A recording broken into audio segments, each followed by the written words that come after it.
গল্পকথন by Kallol চ্যানেলে আমরা আজকে শুরু করছি মেরি শেলির লেখা বিখ্যাত গল্প ফ্র্যাঙ্কেনস্টাইন। আজ প্রথম পর্ব। বোন মার্গারেটকে লেখা রবার্ট ওয়ালটনের কয়েকটি চিঠি। 11 ডিসেম্বর, সেন্ট পিটার্সবার্গ। প্রিয় মার্গারেট, তুমি যখন সারাক্ষণ আমাকে নিয়ে দুর্ভাবনায় আছো, তখন আমি কিন্তু দিব্যি আছি। মাত্র গতকাল এখানে পৌঁছেছি। উত্তর মেরু অভিযান এখন শুধু সময়ের ব্যাপার। লন্ডন অনেক দূরের পথ। আমি এখন সেন্ট পিটার্সবার্গের রাস্তায় ঘুরে বেড়াচ্ছি। উত্তরের ঠান্ডা বাতাসে আমার প্রাণ মন ভরে উঠেছে। আমি কতটা উল্লসিত তুমি অনুভব করতে পারবে না। এই বাতাস সেই উত্তর মেরু থেকে বয়ে আসছে। আমি কল্পনায় সেই স্বপ্নলোকের তুষার রাজ্যকে দেখতে পাচ্ছি। আমার কাছে উত্তর মেরু শুধু তুষারের দেশ কিংবা নির্জন তুষার মরুভূমি নয়, বরং এক সৌন্দর্যময় এবং অনির্বচনীয় আনন্দের উৎসভূমি। সেখানে সূর্য কখনো ডোবে না। আমি অবশ্যই সেই মেরুতে পৌঁছাতে সক্ষম হব, যা কম্পাসের কাঁটাকে সর্বদা আকর্ষণ করে। আমি সেই জায়গায় যেতে সক্ষম হব যেখানে কোনো দিন কোনো মানব সন্তান পৌঁছতে পারেনি। আমার কাছে দুর্ঘটনা অথবা মৃত্যুর কোনো মূল্য নেই। একটা বাচ্চা ছেলে ছোট্ট ডিঙিতে ছুটির দিনে বন্ধুদের নিয়ে কাছাকাছি নদীতে দাঁড় বাইতে গিয়ে যে আনন্দ আর উল্লাস অনুভব করে, আমার মনের অবস্থা এখন ঠিক সেই রকম। উত্তর মেরুতে যাওয়ার সংকল্প নেয়ার পর 6 বছর অতিবাহিত হয়েছে। আমি এতদিন ধরে যে কোনো কঠিন কষ্ট সইবার মতো করে শরীরটাকে তৈরি করেছি। উত্তর সাগরে বেশ কয়েকবার তিমি শিকারীদের দলে থেকেছি। কঠিন তৃষ্ণা, প্রচণ্ড ক্ষুধা এবং ঘুমকে জয় করতে শিখেছি। আমি রাতের পর রাত জেগে ভেষজ শাস্ত্র এবং বিজ্ঞানের বই পড়েছি, যাতে কোনো ভয়ঙ্কর সমস্যা এবং বিপদের সঙ্গে এঁটে উঠতে পারি। আমি একটা জাহাজ ভাড়া করব এবং কয়েকজন লোক নিয়োগ করব। এমন লোকই নিয়োগ করব যাদের তিমি শিকারের অভিজ্ঞতা আছে। তারপর জুন মাসের দিকে যখন মেরুর আবহাওয়া সবচেয়ে অনুকূল হবে, তখন যাত্রা শুরু করব। একদিন যদি বিধাতা রাজি থাকেন, অবশ্যই ফিরব। ততক্ষণ প্রিয় বোন আমার, বিদায়। তোমার ভালোবাসা এবং স্নেহের কথা আমার সব সময় মনে থাকবে। তোমার স্নেহধন্য ভাই রবার্ট ওয়ালটন। 7 জুলাই। প্রিয় বোন আমার, তাড়াতাড়ি করে এই চিঠি লিখতে হচ্ছে। আমি সুস্থ আছি এবং উত্তর মেরুর দিকে এগিয়ে চলেছি। একটা মালবাহী জাহাজ রাশিয়া থেকে দেশের দিকে যাচ্ছে। সেই জাহাজেই পাঠালাম। আমি বেশ প্রফুল্ল আছি। আমার লোকেরা অত্যন্ত সাহসী এবং অনুগত। জাহাজের কাছাকাছি পানিতে ভাসমান প্রকাণ্ড তুষার শিলা দেখেও এরা ভয় পায় না। এতদিন পর্যন্ত সব ঠিকঠাক চলছে। বোকার মতো কোনো ঝুঁকি অবশ্য নেইনি এ পর্যন্ত। উত্তর মেরুতে পৌঁছানোর ব্যাপারে আমি আগের থেকেও দৃঢ় প্রতিজ্ঞ। আমাকে এখানেই শেষ করতে হচ্ছে, কারণ হাতে প্রচুর কাজ। ঈশ্বর তোমাকে আশীর্বাদ করুন। রবার্ট। 5 আগস্ট। একটা অত্যন্ত অদ্ভুত ঘটনা ঘটেছে। যদিও এই মুহূর্তে চিঠি পৌঁছতে পারবো না, তবু ঘটনাটা লিপিবদ্ধ করে রাখার খাতিরেই লিখছি। গত সোমবার আমরা প্রায় 4 দিক থেকে বরফে আটকা পড়ে গিয়েছিলাম, প্রায় তুষারবন্দী। জাহাজটাকে ভাসিয়ে রাখার মতো পর্যাপ্ত পানি পাচ্ছি না। অবস্থা ক্রমেই ভয়ঙ্কর হয়ে উঠছে। বিশেষ করে ঘন কুয়াশা আমাদের এমনভাবে ঘিরে ফেলেছে যে রীতিমতো ভয় লাগে। আমরা শান্তভাবে অপেক্ষা করব বলে ঠিক করেছি এবং মনে মনে আবহাওয়া পরিবর্তনের আশা করছি। বেলা 2টোর দিকে কুয়াশা কেটে যায়। যেদিকে দৃষ্টি দিই সেদিকেই অন্তহীন তুষার প্রান্তর। কয়েকজন সঙ্গী হতাশায় মুষড়ে পড়েছে। এমন সময় আমরা হঠাৎ দেখতে পেলাম প্রায় আধ মাইল দূরে একটা স্লেজকে কয়েকটা কুকুর টানতে টানতে আরও উত্তরের দিকে নিয়ে যাচ্ছে। স্লেজের চালক দেখতে মানুষের মতো হলেও লম্বায় দৈত্যের সমান। আমাদের টেলিস্কোপ দিয়ে দেখলাম স্লেজের গতি বেশ দ্রুত। একসময় সেই স্লেজ পাহাড়ের ঢালে হারিয়ে গেল। ওই দৃশ্য দেখে রীতিমতো আশ্চর্য হলাম সবাই। আমরা যতদূর জানি সবচেয়ে কাছের মনুষ্য বসতিও এখান থেকে কয়েকশো মাইল দূরে। আমাদের কেউ কেউ ওই লোকটিকে অনুসরণ করতে চাইছিল, আমি তাদের অনুমতি দিইনি। আমার বিবেচনায় ওই কাজ বিপদ ডেকে আনতে পারে। ঘণ্টা 2 পরে মনে হলো জাহাজের নিচের সমুদ্র আবার নড়ে উঠল। সত্যি তাই, সাঁঝের আগেই বরফ ভাঙতে শুরু করল। আমরা মুক্ত হলাম। তবু যেখানে ছিলাম সেখানেই থেকে গেলাম, কারণ তখন বেশ ঘন অন্ধকার। চারপাশে বরফের বড় বড় শিলা ভেসে বেড়াচ্ছে। জাহাজ চালালে তাতে ধাক্কা লাগার সম্ভাবনা আছে। এখানে অপেক্ষা করার আরেকটা সুবিধা এই যে এই ফাঁকে আমরা কয়েক ঘন্টা বিশ্রাম নিয়ে নিতে পারব। সকালে আমি ডেকে গিয়ে দাঁড়ালাম। তখন দিনের আলো ফুটে উঠেছে। সকল নাবিককে দেখলাম জাহাজের একদিকে জড়ো হয়েছে। সম্ভবত সমুদ্রের ওপর থেকে কারোর সঙ্গে কথা বলছে। আমি নিচে তাকিয়ে একটি স্লেজ দেখলাম। গতকাল যেরকম স্লেজ দেখেছিলাম সেরকম। ভাসমান একটা বড় বরফের শিলার উপর সেই স্লেজটি। রাতে ভাসতে ভাসতে সম্ভবত জাহাজের কাছে পৌঁছেছে। দেখলাম তখন একটা কুকুর বেঁচে, বাকি কতকগুলো মরে বরফের উপর পড়ে আছে। সম্ভবত তাদের 2-4টে সমুদ্রের পানিতে ডুবে গিয়ে থাকবে। সেই স্লেজের ভেতর একজন মানুষকে দেখলাম। নাবিকেরা তাকে জাহাজে নিয়ে আসার জন্য পীড়াপিড়ি করছিল। লোকটিকে ইউরোপীয় বলে মনে হলো, কিন্তু গতকাল যাকে দেখেছি তার সঙ্গে এর কোনো মিল নেই। আমি যখন সেদিকে গেলাম, একজন নাবিক আমাকে দেখিয়ে ওই লোকটিকে বলল, ইনি আমাদের ক্যাপ্টেন। আমরা আপনাকে সমুদ্রের মধ্যে এভাবে মরতে দিতে পারি না। আগন্তুক আমার সঙ্গে কথা বলতে রাজি হল। সে বিদেশি উচ্চারণে ইংরেজিতে বলল, আমাকে আপনার লোকেরা জাহাজে উঠতে বলেছে, কিন্তু আমি জাহাজে ওঠার আগে আপনার জাহাজ কোন দিকে যাচ্ছে সেটা জানতে চাই। আমি তার প্রশ্ন শুনে রীতিমতো অবাক হই। লোকটা বলে কি, যে বরফের শিলাটার উপর সে রয়েছে তা কিছুক্ষণ পরেই গলে যাবে এবং সে নিশ্চিত সমুদ্রের পানিতে ডুবে মরবে। এই অবস্থায় দুনিয়ার তাবৎ সোনাদানার চেয়ে আমার জাহাজটিকে তার মূল্যবান ভাবা উচিত। আর এই লোক কিনা জাহাজে উঠতে চায় না। যাই হোক, আমি নিজেকে সংযত রেখে বললাম, আমরা উত্তর মেরুতে যাচ্ছি। আমার উত্তরে সে সন্তুষ্ট হয়ে আমার জাহাজে উঠতে রাজি হল। তুমি যদি লোকটিকে দেখতে তবে আমার মতোই চমকে উঠতে। কি চেহারাই না হয়েছে লোকটার! হাত পা জমে গিয়েছে, শরীর একেবারে কঙ্কালসার। আমি কখনো কোনো মানুষকে এমন সাংঘাতিক অবস্থায় দেখিনি। আমরা তাকে ধরাধরি করে কেবিনে নিয়ে গেলাম, কিন্তু বাইরের মুক্ত বাতাস থেকে বিচ্ছিন্ন হবার সঙ্গে সঙ্গে লোকটা জ্ঞান হারালো। তখন বাধ্য হয়ে আবার তাকে ধরাধরি করে ডেকে নিয়ে এলাম। ব্র্যান্ডি ঘষে ঘষে তার শরীর উত্তপ্ত করলাম।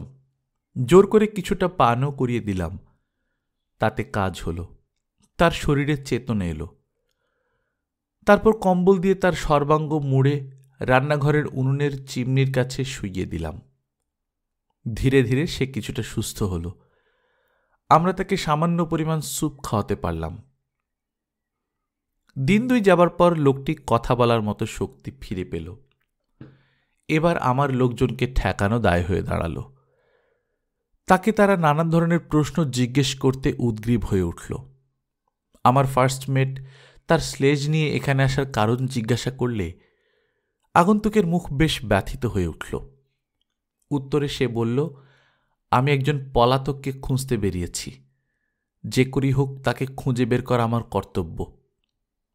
আমরা পাল্টা প্রশ্ন করি, আপনি যে রাস্তায় এসেছেন তারও কি ওই একই রাস্তায় যাবার কথা? সে বলল, হ্যাঁ। আমি আগন্তুককে গতদিনের দেখা দৈত্যের কথা বললাম। শুনে সে উল্লসিত হয়ে নানান প্রশ্ন করতে থাকল। জানতে চাইল ওই দানব কোন দিকে গেছে।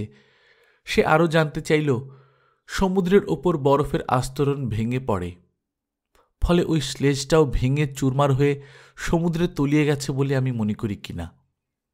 তারপরই সে ডেকে উঠে ওই স্লেজের ভাঙচুর হবার কোনো নমুনা খুঁজে পাওয়া যায় কিনা নিজে চোখে দেখার জন্য পীড়াপিড়ি করতে থাকল। কিন্তু আমরা তাকে তার স্বাস্থ্যের কথা বলে জোর করে ভেতরে রেখে দিলাম। 13ই আগস্ট। ওই আগন্তুক আর আমি এখন পরস্পরের বন্ধু হয়ে গেছি। তিনি একজন সত্যিকারের ভদ্রলোক। নাবিকেরা সবাই তার প্রশংসা করে। একদিন কথায় কথায় তিনি জিজ্ঞাসা করলেন আমি কেন উত্তর মেরু অভিযান করতে চাইছি। এই প্রশ্নে আমি রীতিমতো চমৎকৃত হয়েছি। উত্তরে আমি তাকে বলি, আবিষ্কার এবং জ্ঞানের তৃষ্ণা আমার মধ্যে এত প্রবল যে যেই পৃথিবীতে আমি বাস করি সেই পৃথিবীর সামান্যতম রহস্য আবিষ্কারের পেছনে যে কোনো অভিযান চালাতে আমার জীবন এবং সম্পদ ত্যাগ করতে আমি প্রস্তুত। আমার কথা শুনেই ভদ্রলোকের মুখে হঠাৎ করে বিষাদের ছায়া নেমে আসলো। তিনি দুহাতে মুখ ঢাকলেন। চোখের পানি হাতের আঙুলের ভেতর দিয়ে টপ টপ করে পড়তে থাকল। সারা শরীর যেন অসহ্য যন্ত্রণায় কোঁকিয়ে উঠল তার। তারপর বললেন, হায় রে অসুখী মানুষ, আমিও আপনার মতো এক ধরনের অভিযাত্রী। আবিষ্কারের ব্যাপারে আপনার মতো আমারও পাগলামির শেষ ছিল না। কিন্তু তবু বলি, আপনি আপনার জ্ঞানান্বেষণে নিজেকে এবং সঙ্গের লোকজনকে ধ্বংস করতে পারেন না। তেমন দেরি হবার আগেই আপনাকে আমি আমার কাহিনী শোনাতে চাই এবং আমার অভিজ্ঞতা থেকে আপনি শিক্ষা গ্রহণ করবেন এই আশাতেই সেই কাহিনী আপনাকে শোনাব। আমি আগন্তুককে তার আন্তরিকতার জন্য ধন্যবাদ জানালাম। যখন সময় পাই তখনই তার সেই কাহিনী লিখে রাখছি। তখন থেকে যখনই আমি লিখতে বসি তার কথাগুলো যেন কানে বাজে। তার চোখ দুটো এবং আবেগে কাঁপতে থাকা শীর্ণ দুটো হাত যেন আমি দেখতে পাই। সেই কাহিনী ভয়ঙ্কর ঝড়ে ভেঙে যাওয়া কোনো এক জাহাজের কথা আমাকে স্মরণ করিয়ে দেয়। বড় অদ্ভুত সেই কাহিনী, বড় মর্মন্তুদ। ফ্রাঙ্কেনস্টাইনের কথা। আমার নাম ভিক্টর ফ্রাঙ্কেনস্টাইন। সুইজারল্যান্ডের এক ধনী এবং অত্যন্ত সম্ভ্রান্ত পরিবারে আমার জন্ম। আমার বাল্যকাল অত্যন্ত আনন্দে অতিবাহিত হয়েছে। মা বাবা দুজনেই আমাকে খুব স্নেহ করতেন। তারা মনে করতেন আমি বুঝি স্বর্গের কোনো সরল ও নিষ্পাপ শিশু। সৃষ্টিকর্তা অশেষ অনুগ্রহ করে আমাকে তাদের কোলে পাঠিয়েছেন। দীর্ঘদিন পর্যন্ত আমার আর কোনো ভাই বোন ছিল না। এই সময় আমার বাবা ইতালিতে বসবাসের জন্য চলে আসেন। সেখানে আমার মা এক কৃষক পরিবারের সান্নিধ্যে আসেন। পরিবারটি তখন দারুণ অভাব অনটনের মধ্যে পড়েছিল। এমনকি ছোট ছোট বাচ্চাদেরও দুবেলার আহার জোটাতে পারত না। আমরা সেই পরিবারের ছোট ছোট ছেলে মেয়েদের খুব কাছ থেকে দেখার সুযোগ পাই। তাদের কারুর গায়ের রঙই উজ্জ্বল ছিল না। কেবল একটি বাচ্চা মেয়ে ছিল তাদের মধ্যে ব্যতিক্রম। সোনালি চুল ও নীল চোখ ছিল তার। সে ছিল সত্যিকারের লাবণ্যময়ী। আমার মা তাকে দত্তক হিসেবে নিতে আগ্রহ দেখালেন। তখন ওই পরিবারের গৃহিণী মায়ের আগ্রহের কথা শুনে অত্যন্ত চমৎকৃত হয়ে জানালেন, এই বালিকাটি তার নিজের কন্যা নয়। তিনি নিজেই তাকে দত্তক হিসেবে নিয়েছেন। বালিকাটি এক ইতালীয় সম্ভ্রান্ত ভদ্রলোকের কন্যা। ওই ভদ্রলোক সরকারের বিরুদ্ধে সংগ্রাম করতে গিয়ে ধরা পড়েন। পরে তাকে হত্যা করা হয়। বাবা বাড়ি ফিরে বালিকাটিকে দেখে অত্যন্ত খুশি হলেন। তার নাম রাখা হলো এলিজাবেথ। আমরা সকলে তাকে অত্যন্ত ভালোবাসি। সে আমার বোনের মতো আমাদের পরিবারে মানুষ হতে থাকে। এই ঘটনার 2 বছর পর আমার আরেক ভাই পৃথিবীতে আসে। তার নাম রাখা হলো উইলিয়াম। তার জন্মের পর বাবা ভ্রমণের নেশা ত্যাগ করে আবার সুইজারল্যান্ডে ফিরে আসেন এবং লেক জেনেভার কাছে স্থায়ীভাবে বসবাস শুরু করেন। আমি বড় হবার সঙ্গে সঙ্গে বিজ্ঞানের প্রতি গভীরভাবে আগ্রহী হয়ে উঠি। প্রকৃতির সব গোপন রহস্য জানবার জন্যে আমার মনে অদম্য কৌতূহল সৃষ্টি হয়। কেমন করে সাধারণ কোনো ধাতুকে সোনারূপায় পরিণত করা যায় সেটা জানার জন্য উদ্গ্রীব হয়ে উঠি। মানুষকে কিভাবে অমরত্ব দেওয়া যায় সেটাও আমার নিয়ত চিন্তার কারণ হয়ে দাঁড়ায়। কেবলই ভাবি, মানুষকে অমরত্ব দেয়া কি আদৌ সম্ভব? এই সময় আমি জাদুবিদ্যার প্রতিও আগ্রহী হয়ে উঠি। আমি ভূত প্রেত এবং শয়তানদের আয়ত্তে আনার জন্যে তন্ত্রমন্ত্রের প্রতি ঝুঁকে পড়ি। এলিজাবেথ এসব দেখে অত্যন্ত ভয় পেত। প্রকৃতির রহস্য জানতে তার একটু আগ্রহ ছিল না। সে শুধু প্রকৃতির সৌন্দর্যেই মুগ্ধ থাকত। দিনের বেশিরভাগ সময় সে কবিতা পড়ে, খোলা মাঠে হেঁটে, কখনো বা তুষারাবৃত পাহাড়ের ঢালুতে ঘুরে বেড়াতে ভালোবাসে। একদিন তুমুল ঝড় আর ভয়ানক বজ্রপাতে আমাদের পুরো বাড়িটা কেঁপে কেঁপে উঠছিল। পেছনের পাহাড় দিয়ে ঝোড়ো হাওয়া বয়ে আসছিল। বজ্রপাত হচ্ছিল সারা আকাশ জুড়ে।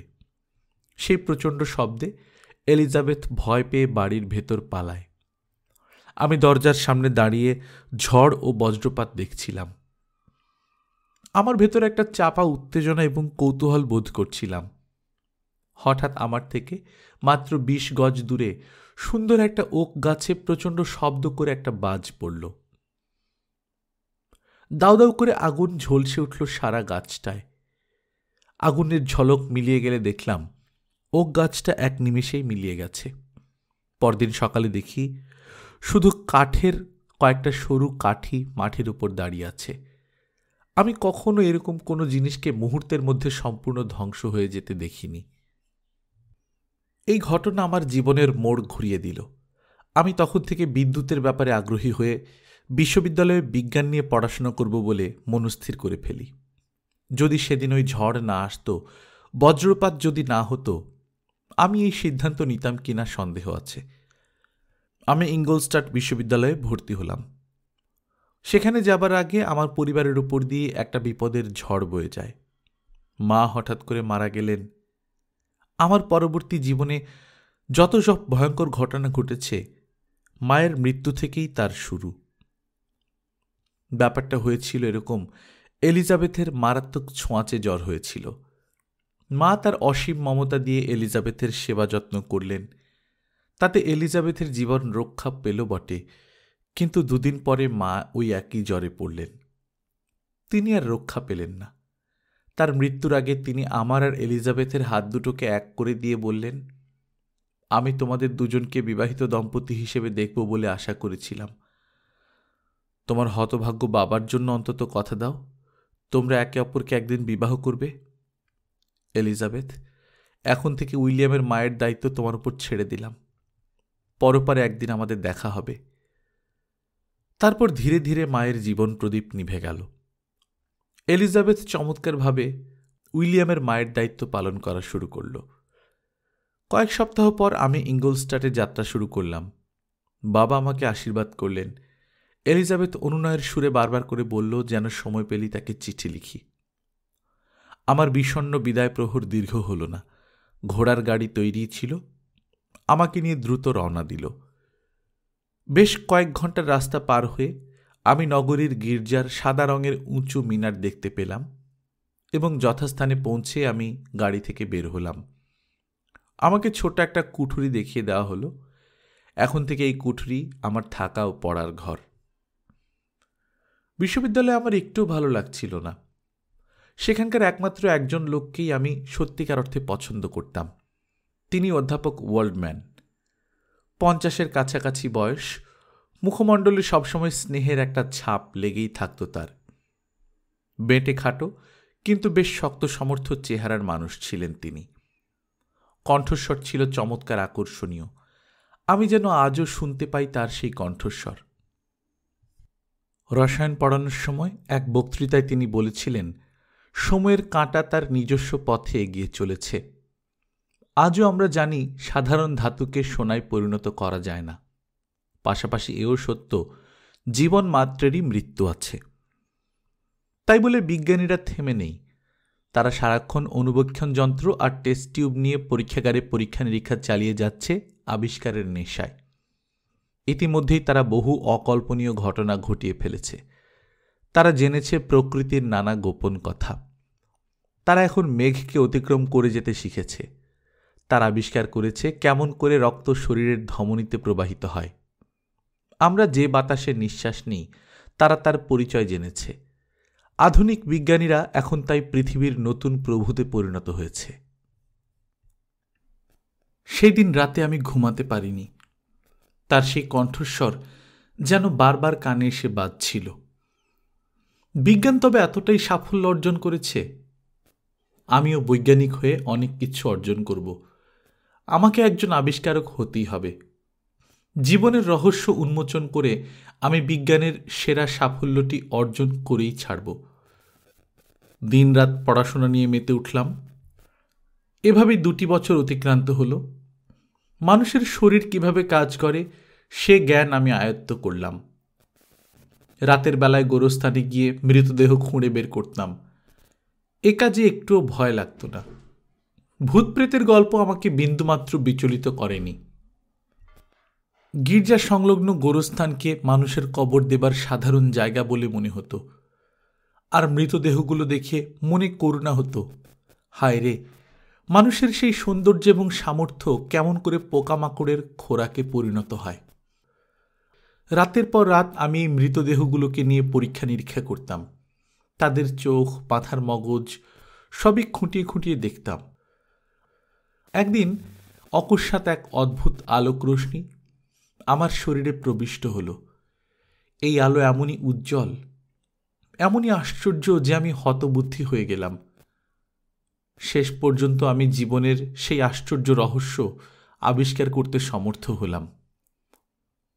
রবার্ট, তোমার চোখের চাহনি এবং আগ্রহ দেখে মনে হচ্ছে তুমিও সেই গোপন রহস্য জানতে চাইছ। কিন্তু বন্ধু, এই রহস্যের কথা আমি তোমাকে কখনোই বলবো না। এই জ্ঞান আমার জীবনকে বিধ্বস্ত করে দিয়েছে। আমি তোমার জীবনকে কোনো মতেই নষ্ট হতে দিতে পারি না। জীবনের গোপন রহস্য তো আবিষ্কার করলাম, এখন একটা দেহ তৈরি করে তার মধ্যে জীবনকে সঞ্চারিত করা প্রয়োজন। আমার অভিজ্ঞতা থেকে জানি এ কাজ অত্যন্ত দুরূহ। মানুষের শরীর নির্মাণ অত্যন্ত জটিল। নানান তন্তু, মাংসপেশি, শিরা, উপশিরা নিয়ে মানুষের শরীর। এসবের যে কোনোটাই যে কোনো সময়ে অকেজো হয়ে যেতে পারে। আমি কাজ শুরু করে দিলাম। কঠিন পরিশ্রমের মধ্যে আমার দিন অতিবাহিত হচ্ছে। ক্লান্তি বোধ করছি না একটুও। আমি পৃথিবীকে এক অপূর্ব জিনিস উপহার দিতে চাই। আমি সৃষ্টি করব নতুন এক প্রজন্ম। তারা তাদের সৃষ্টির জন্য চিরদিন আমাকে স্মরণ করবে। হতে পারে এই পরীক্ষা নিরীক্ষার মধ্যে দিয়ে আমি মৃত ব্যক্তিকে নবজীবন দেবার রহস্য উদ্ঘাটন করতে পেরেছি। সেই নেশায় আহার নিদ্রা ভুলে দিন রাত কাজ করে চলেছি। কোনো কোনো কাজ ছিল ভয়ঙ্কর।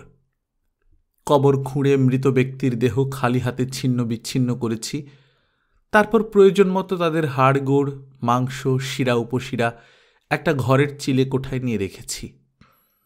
নিজের কাছেই সেই ঘরটাকে গোর খেকর নোংরা রান্নাঘর মনে হতো। চুরি করার মতো ঘৃণ্য অপরাধ করতেও ইতস্তত করিনি। চিকিৎসা বিজ্ঞানের ছাত্রদের লাশ কাটা ঘরে ঢুকে আমার দরকারি মাল মশলা জোগাড় করেছি। সেই একই উদ্দেশ্যে কসাইখানাতেও গিয়েছি। এমনি করেই গ্রীষ্ম শেষে বসন্ত এসেছে।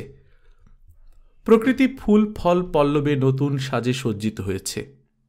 কিন্তু সেদিকে তাকানোর ফুরসত পাইনি। বাড়িতে চিঠি লেখার মতো সময় করতে পারিনি। কঠিন পরিশ্রম এবং একটানা অনিয়মে শরীর ভেঙে গিয়েছে। রাত হলেই ঘুষঘুষে জ্বর আসে। স্নায়ু এতই দুর্বল হয়ে পড়েছে যে পাতা পড়ার সামান্য শব্দেও চমকে উঠি। মাঝে মধ্যে এমন ভয় পাই যাতে হাত পা গুটিয়ে আসে, অথচ কাউকে সে কথা বলতে পারি না। বন্ধু বান্ধবদের এড়িয়ে চলি। সারাক্ষণ মনে হয় আমি কোনো অপরাধমূলক কাজ করছি, যা অন্যদের জানানো মোটেও উচিত হবে না। অবশেষে নভেম্বরের এক বিষণ্ণ রাতে আমার কাজ শেষ হলো। অনেক কষ্ট, অনেক সাধনার ফসল আমার সেই সৃষ্ট জীব আমারই পায়ের কাছে শায়িত অবস্থায় রয়েছে। যে কোনো মুহূর্তে প্রাণের স্পন্দন প্রবাহিত হবে। রাত্রি তখন 1টা। বাইরে তুমুল বৃষ্টি। বৃষ্টির ছিটে জানলার সারশিতে এসে লাগছে। ঘরের ভেতর মোমবাতির আলো ক্রমশ স্তিমিত হয়ে আসছে। সেই আলো আঁধারিতে হঠাৎ ওই জীবটির ড্যাবড্যাবে ঘোলাটে চোখ দুটো খোলা অবস্থায় দেখতে পেলাম। সে খুব জোরে নিঃশ্বাস নিচ্ছে। তারপর আচম্বিতে এক প্রচণ্ড ঝাঁকুনিতে তার আপাদমস্তক থরথর করে কেঁপে ওঠে। সেই দৃশ্য দেখে আমার ভেতর কি যে অনুভূতি হয়েছিল তা বর্ণনা করা দুঃসাধ্য। তার চেহারা যে এমন ভয়ঙ্কর হতে পারে আগে ভাবিনি। আমি তাকে অপূর্ব সৃষ্টি হিসেবে গড়ে তোলার জন্য প্রথম থেকেই চেষ্টার কোনো ত্রুটি করিনি। তার শরীরের কাঠামোটি সত্যি চমৎকার। প্রায় 8 ফুট উচ্চতা তাকে দিয়েছি। তার বিরাট কঙ্কালে প্রচুর মাংস লেগেছে। যথাস্থানে তা স্থাপন করতে দীর্ঘ সময় ব্যয় হয়েছে। এই দীর্ঘ সময়ে শরীরের অনেকখানি মাংসকেও হেফাজত করা যায়নি। গায়ের হলুদ চামড়া শরীরের পেশি এবং শিরা উপশিরাগুলোকে কোনো মতে ঢাকতে পেরেছে ঠিকই, কিন্তু তা অতিমাত্রায় কুঁচকে গিয়েছিল। মাথার চুল লম্বা এবং উজ্জ্বল কালো, দাঁত মুক্তোর মতো সাদা। সামনের দিকে বেরিয়ে আসা মোটা ঠোঁট দুটো শুকিয়ে আমসি হয়ে গেছে। সবচেয়ে ভীতিকর হল ঘোলাটে চোখ দুটো। তার প্রকাণ্ড এবং কুৎসিত চেহারায় চোখ এমনভাবেই সংস্থাপন করেছি আমি যে এখন সেদিকে তাকাতেই ভয় পাচ্ছি। আমি হায় হায় করে উঠলাম। দিন রাত্রি হাড় ভাঙা খাটুনি খেটে আমি কি বানালাম? কোথায় আমার সেই অপূর্ব সৃষ্টি? আমি মানুষ বানাতে গিয়ে শেষ পর্যন্ত দানব বানালাম। তার প্রতি ঘৃণায় এবং বিরক্তিতে আমার হৃদয় ভরে গেল। আমি সেখান থেকে বেরিয়ে গেলাম। কয়েক ঘন্টা বাইরে পায়চারি করে কাটালাম। মনের ওপর দিয়ে চিন্তার অজস্র স্রোত বয়ে গেল। ব্যর্থতার হতাশায় এমনই বিপর্যস্ত হয়ে পড়লাম যে আমার দুর্বল শরীর তা সইল না। আমি মূর্ছা গেলাম, কিন্তু তাতেও রেহাই মিলল না। বিভৎস এক স্বপ্ন সেখানেও আমাকে তাড়া করে বেড়াল। স্বপ্নে এলিজাবেথকে দেখলাম। স্বাস্থ্য এবং প্রাণ প্রাচুর্যে উজ্জ্বল এলিজাবেথ ইঙ্গলস্টারের রাস্তা দিয়ে হাঁটছে। তাকে যেই না আদর করতে গেলাম অমনি তার শরীর মৃতদেহের বর্ণ ধারণ করল। পলকের মধ্যে মুখাকৃতি পাল্টে গেল। মনে হল আমি দুহাতে কাফন পরিহিতা আমার মৃত মাকে জড়িয়ে রয়েছি। সেই কাফনের ভাঁজে ভাঁজে নোংরা পোকামাকড় কিলবিল করছে। ভয়েই আমার মূর্ছা কেটে গেল। দেখলাম ঘামে সারা শরীর ভিজে একসা হয়ে গিয়েছে। দাঁতে দাঁত ঠোকাঠুকি লাগছে। শরীর থরথর করে কাঁপছে। তখন চাঁদের আবছা হলুদ আলো জানলার খড়খড়ি ভেদ করে ঘরে প্রবেশ করেছে। সেই আবছা আলোতে আমি আমার তৈরি সেই দানবকে দেখতে পেলাম। বাইরে থেকে বিছানার পাশের জানলার পর্দা ফাঁক করে আমার শিয়রের কাছে দাঁড়িয়ে এক দৃষ্টি আমার মুখের দিকে তাকিয়ে আছে। তার চোয়াল দুটোয় ফাঁক, বিড়বিড় করে সঙ্গতিবিহীন এক ধরনের শব্দ তুলছে। গালে কপট বলি রেখা। সম্ভবত সে আমাকে কিছু বলছিল, কিন্তু আমি শুনতে পাচ্ছিলাম না। তখন সে হাত বাড়িয়ে আমাকে ধরতে চাইল। আমি তড়িঘড়ি করে কোনো মতে নিচের তলায় পালিয়ে বাঁচলাম। কিছু সময় সেখানে অস্থির পায়চারি করে কাটালাম।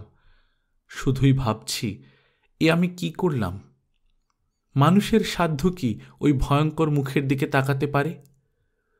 থুরথুরে বুড়ো কোনো লোকের মৃতদেহে যদি প্রাণ প্রতিষ্ঠা করতাম, তবে তাকেও এত কুৎসিত দেখাতো না। তার শরীর গঠন করার সময়ও বারবার ওই মুখের দিকে আমি তাকিয়েছি, কিন্তু তখন তাকে এতটা কদর্য মনে হয়নি। কিন্তু ওই সুঠাম শরীরে প্রাণের স্পন্দন প্রবাহিত হবার সঙ্গে সঙ্গে মনে হয়েছে সে যেন এক্ষুনি নরকের অগ্নিকুণ্ড থেকে বেরিয়ে এসেছে। 8 ফুট উচ্চতার দৈত্যকায় পেশিবহুল এই দানব কি প্রচণ্ড শক্তির অধিকারী হতে পারে সেটা ভেবে আমি ভেতরে ভেতরে অসম্ভব ভীত হয়ে পড়লাম। সেই থেকে হৃৎপিণ্ডে ধরফড়ানি এমন বেড়ে গেল যে শুধু মনে হয় এই বুঝি রক্তচাপে শিরা ছিঁড়ে যাবে। নিজেকে অসম্ভব ক্লান্ত আর দুর্বল মনে হচ্ছে। আমি শুধু ভীত সন্ত্রস্তই নই, মারাত্মকভাবে বিফল মনোরথ হয়ে একেবারে গুঁড়িয়ে গেছি। আমি অনুশোচনায় দগ্ধ হয়ে উদ্ভ্রান্তের মতো রাস্তায় রাস্তায় ঘুরে বেড়ালাম। একসময় সম্বিত ফিরলে দেখি বাল্যবন্ধু হেনরি ক্লারভালের ঘরের দরজায় দাঁড়িয়ে আছি। সে আমাকে এই অসময়ে আশা করেনি। আশ্চর্য হয়ে বললে, আরে ভিক্টর, তুমি? তারপর কিছুক্ষণ আমার মুখের দিকে তাকিয়ে থেকে বলে, তোমাকে এত রুগ্ন দেখাচ্ছে কেন? কি হয়েছে তোমার? আমি আসল ঘটনা চেপে গেলাম। খুব খাটুনি যাচ্ছে, তাই। আমি যখন রাস্তায় রাস্তায় ঘুরছিলাম তখন আকাশ ভেঙে বৃষ্টি নেমেছিল। আমার পরনের সব কাপড় ভিজে একসা হয়ে গিয়েছিল। আমার ভেজা কাপড় দেখে হেনরি তৎক্ষণাৎ গাড়ি আনিয়ে সঙ্গে করে আমাকে পৌঁছে দিতে আসলো। সে জানলই না যে আমি আসলে আমার বাসা থেকেই পালিয়ে বেড়াচ্ছি। গত রাতের ঘটনা তাকে বলতে সাহস হল না, কারণ সে বিশ্বাসই করবে না, উপরন্তু আমাকে পাগল বলে ঠাট্টা করবে। গাড়ি যখন কলেজ প্রাঙ্গণে ঢুকছে আমি তখন রীতিমতো কাঁপছি। এমন তো হতে পারে যে ওই ভয়ঙ্কর জীবটা আমার ঘরে হেঁটে বেড়াচ্ছে। তার সঙ্গে পুনরায় মুখোমুখি হবার আশঙ্কায় আমি ভীত। তবে হেনরিকে আমার কক্ষে নিলাম না। এক্ষুনি কাপড় পাল্টে আসছি বলে তাকে সিঁড়িতে রেখে এক নিঃশ্বাসে আমার কক্ষে চলে এলাম। দরজায় তালা ঝুলছে, কিন্তু ছুঁতে ভয় পাচ্ছি। তবু কোনো মতো সাহস সঞ্চয় করে দুম করে দরজা খুলে ফেললাম। ভেবেছিলাম দরজা খুলেই হয়তো সেই দানবকে মুখোমুখি দেখব, কিন্তু তা হল না। শুধু তাই নয়, আমার ঘর সম্পূর্ণ খালি। আমি আমার সৌভাগ্যকে বিশ্বাস করতে পারছিলাম না। আনন্দে উদ্বাহু নৃত্য করতে করতে হেনরির কাছে ফিরে এলাম। আমি তো খুশিতে ডগমগ। নাস্তা খাবার পুরো সময়টাতে আমি ফুর্তিতে লাফাতে থাকলাম, জোরে জোরে হাসি, আনন্দে হাততালি দিই। হেনরি প্রথম প্রথম আমোদ পেলেও কিছুক্ষণ পরই তার সন্দেহ আর চাপা রাখতে পারে না। সে আমার চোখ দুটোতে অদ্ভুত বন্যতার আলামত খুঁজে পায় এবং শঙ্কিত হয়ে চিৎকার করে ওঠে, কি হয়েছে ভিক্টর তোমার? দোহাই তোমার, এমন চিৎকার করে হেসো না। তুমি এত অসুস্থ হয়ে পড়লে কি করে? উত্তরে শুধু আর্তস্বরে বলি, দয়া করে আমাকে কিছু জিজ্ঞেস করো না। তারপরে দুহাত দিয়ে মুখ ঢাকি। মনে হলো সেই দুরাত্মা যেন আমার সামনে দিয়ে হেঁটে গেল। আমিও চিৎকার দিয়ে আবারও সংজ্ঞা হারালাম। এই ঘটনার পর আমি জ্বরে দীর্ঘদিন আক্রান্ত ছিলাম। দীর্ঘ 7 মাস। আমার অসুস্থতার খবরে বাড়ির লোকজন ভেঙে পড়বে ভেবে হেনরি তাদের কিছু না জানিয়েই ওই 7টা মাস আমাকে সেবা যত্ন করে সুস্থ করে তুলল। এই সময় হেনরি এলিজাবেথের লেখা একটা চিঠি আমার হাতে দিল। প্রিয় ভিক্টর, তোমার দীর্ঘ অসুস্থতার কথা আমি শুনেছি। সব অসুবিধা তুচ্ছ করে আমি তোমার পাশে যেতামই, কিন্তু তুমি হেনরির নির্ভরযোগ্য তত্ত্বাবধানে আছো বলে আমি নিশ্চিন্ত ছিলাম। সে আমাকে জানালো তুমি আরোগ্যের পথে, তাই এই চিঠি লিখলাম। তাড়াতাড়ি সুস্থ হয়ে ওঠো এবং বাড়িতে কিছুদিন কাটিয়ে যাও। আমরা সবাই ভালো আছি, আনন্দে আছি। শুধু তোমার অভাব অনুভব করছি। বিশেষ করে বাবা তোমার অনুপস্থিতি সারাক্ষণই অনুভব করেন। আমাদের বাড়ির চারপাশের দৃশ্যের একটুও বদল হয়নি। নীল হ্রদ, নরম বরফে ঢাকা পাহাড়গুলো আগের মতোই অপরূপ হয়ে রয়েছে। শুধু একটা সামান্য পরিবর্তন এসেছে আমাদের সংসারে। আমরা জাস্টিন মরিস নামে এক নতুন বালিকাকে আমাদের পরিচারিকা হিসেবে নিযুক্ত করেছি। ওই হতভাগী অতি সম্প্রতি তার বাপ মা দুজনকেই হারিয়েছে। মেয়েটিকে তোমার ফুপুর খুব পছন্দ বলে আমি ভাবলাম ওকে বাসার কাজে নিযুক্ত করলে ভালো হবে। সে খুবই বুদ্ধিমতী, নম্র এবং অত্যন্ত সুন্দরী। এবার আমাদের সকলের প্রিয় ছোট ভাইটির কথা বলি। উইলিয়াম তার বয়স অনুপাতে বেশ লম্বা হয়েছে। নীল চোখ, চোখের পাপড়ি ঘন কালো। কি সুন্দর কোঁকড়ানো চুল হয়েছে তার। সে যখন হাসে স্বাস্থ্যে ভরা গোলাপি 2 গালে সুন্দর 2 টোল পড়ে। ইতিমধ্যেই সে 2-1টা মেয়ে বন্ধু জুটিয়ে ফেলেছে। এদের মধ্যে লিসা বাইরনকে তার সবচেয়ে বেশি পছন্দ। লিসার বয়স এখন 5, দেখতে খুবই সুন্দরী। হেনরিকে অবশ্যই আমার হয়ে ধন্যবাদ জানাতে ভুলবে না। আমরা তার কাছে আন্তরিকভাবে কৃতজ্ঞ। তুমি অবশ্যই তোমার স্বাস্থ্যের যত্ন নিবে, আর পারলে একটা শব্দ কি লাইন লিখো, তাকেই আমরা আমাদের জন্য আশীর্বাদ বলে বিবেচনা করব। এলিজাবেথ। আমি তৎক্ষণাৎ চিঠির উত্তর দিলাম। সপ্তাহ 2 পরে আমি হাঁটাচলা করতে সমর্থ হলাম, আবার বিশ্ববিদ্যালয়ে গেলাম। কিন্তু এখন আর বিজ্ঞানের প্রতি আমার আগের সেই আগ্রহের বিন্দুমাত্র অবশিষ্ট নেই। পরীক্ষাগারে ঢুকতে ইচ্ছে করে না। রসায়নের যন্ত্রপাতি দেখলেই গায়ে কাঁপন ওঠে। ওয়ার্ল্ডম্যান এবং অন্যান্য অধ্যাপকরা আমার প্রশংসা করতেন। তাদের মতে আমার মতো কোনো মেধাবী বিজ্ঞানীকে এই বিশ্ববিদ্যালয়ে আর কখনো তৈরি করেনি। তারা আমাকে পড়াশোনা চালিয়ে যাবার পরামর্শ দিলেও আমি রাজি হলাম না। 3 মাস পর মনে হলো ঘরে ফেরার মতো শক্তি আমার শরীরে এসেছে। তখন আবহাওয়া ছিল ভারী চমৎকার। যাদের সঙ্গে সাক্ষাৎ হয় তাদেরই প্রাণোচ্ছল লাগছিল। আমার এত ভালো লাগছিল যে হেনরির পিছু পিছু দৌড়ে কলেজ পর্যন্ত গেলাম। কিন্তু তখন আমি ঘুণাক্ষরে জানি না কি ভয়ঙ্কর জিনিস আমার সামনে ঘটতে যাচ্ছে। আমার জীবনের এই সময়টা ছিল ঝড় আসার আগে শান্ত অবস্থার মতো। কলেজ থেকে ফিরেই বাবার একটা চিঠি পেলাম। প্রিয় ভিক্টর, শীঘ্রই তুমি বাড়িতে আসছো শুনেছি। তুমি অবশ্য আশা করছো আমাদের আনন্দিত ও হাসি খুশি দেখবে, কিন্তু আমরা এখন শোক সাগরে ভাসছি। আমাদের জীবনে এক মারাত্মক দুর্ঘটনা ঘটেছে। উইলিয়াম আর নেই। আমাদের সেই মিষ্টি সদানন্দ ভদ্র ছেলেটি আজ মৃত। তাকে খুন করা হয়েছে ভিক্টর। সান্ত্বনা পাবে না জানি, তবু তোমার জানা উচিত বলে সব ঘটনা তোমাকে লিখছি। গত বৃহস্পতিবার এলিজাবেথ, উইলিয়াম আর আমি 3 জন গায়ের ধারে বেড়াতে গিয়েছিলাম। আমরা বনভোজনে বসেছিলাম। উইলিয়াম তাড়াতাড়ি খাবার শেষ করে খেলতে গেল। সেই যে গেল আর ফিরল না। কিছুক্ষণ পর আমরা সবাই চিন্তিত হয়ে পড়ি। চারদিকে খোঁজাখুঁজি করে হদিশ না পেয়ে এলিজাবেথ ভাবল উইলিয়াম হয়তো বাসায় ফিরে গেছে। তাই আমরা বাসায় ফিরে আসি, কিন্তু ফিরে দেখি সে বাসায় নেই। আমরা আবার মশাল নিয়ে বনভোজনের জায়গাটাতে ফিরে যাই। ভাবি আমাদের ছোট্ট উইলিয়াম রাতের ঠান্ডায় বড় কষ্ট পাচ্ছে কোথাও। এলিজাবেথ দুশ্চিন্তায় একেবারে ভেঙে পড়েছিল বলে তাকে বাড়িতেই রেখে আসি। সকাল 5টার দিকে উইলিয়ামকে পাওয়া যায় ঘাসের ওপর শায়িত অবস্থায়। গতকালের প্রাণবন্ত শিশুটি একেবারে নিশ্চল, তার কণ্ঠনালীর ওপর আঙুলের দাগ। কেউ তাকে গলা টিপে হত্যা করেছে। আমরা তার লাশ বাসায় নিয়ে আসি। আমার মুখের ভাব দেখে এলিজাবেথ ঠিকই আন্দাজ করতে পেরেছিল। সে লাশ দেখতে চাইল। আমি প্রথমে রাজি হইনি, পরে পীড়াপিড়িতে রাজি হই। লাশ যে ঘরে ছিল এলিজাবেথ সেই ঘরে ঢোকে। সে তার গলার দিকে তাকিয়ে চিৎকার করে একেবারে ভেঙে পড়ে। বলে, হাঁ ঈশ্বর, আমি আমার সোনামণিকে শেষ পর্যন্ত খুন করলাম। সে তক্ষুনি মূর্ছা যায়। আমরা তার জীবনের ব্যাপারে শঙ্কিত হয়ে পড়ি। চৈতন্য ফিরে পাবার পর থেকে সে শুধু কাঁদে আর দীর্ঘশ্বাস ফেলে। সে আমাকে বলে, উইলিয়াম খুন হবার দিন সে একরকম জোর করে তার গলায় তোমার মায়ের ছবিওয়ালা একটা লকেট পরিয়েছিল। সেই লকেটটি উধাও হয়েছে।